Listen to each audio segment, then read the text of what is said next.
টোনা, ও টোনা, আমার অনেক পিঠে খেতে ইচ্ছে করছে। আচ্ছা, তাহলে তুমি পিঠে বানাও। পিঠে বানাতে তো অনেক কিছু লাগবে। কি কি লাগবে পিঠে বানাতে? ময়দা, চিনি, দুধ, নারকেল, আরো অনেক কিছু। আচ্ছা, তাহলে আমি এগুলো নিয়ে আসছি।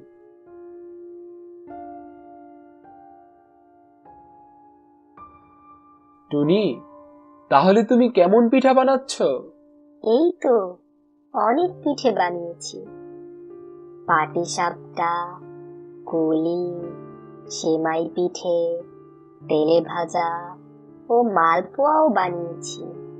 বাহ, তুমি তো অনেকগুলো পিঠে বানিয়েছো। অনেক মজা করে খাওয়া যাবে আজকে। তার আগে চলো আমরা গোসল করে নিই। আচ্ছা চলো, আর পিঠেগুলো ভালো করে একটা বাক্সে তুলে রেখো। হ্যাঁ রে বাবা, হ্যাঁ, আমি তুলে রাখবো। তোমার এত চিন্তা করতে হবে না। এই সময় টোনাটুনির বাসার পাশ দিয়ে যাচ্ছিল এক শিয়াল। শিয়ালটি খুব ক্ষুধার্ত ছিল।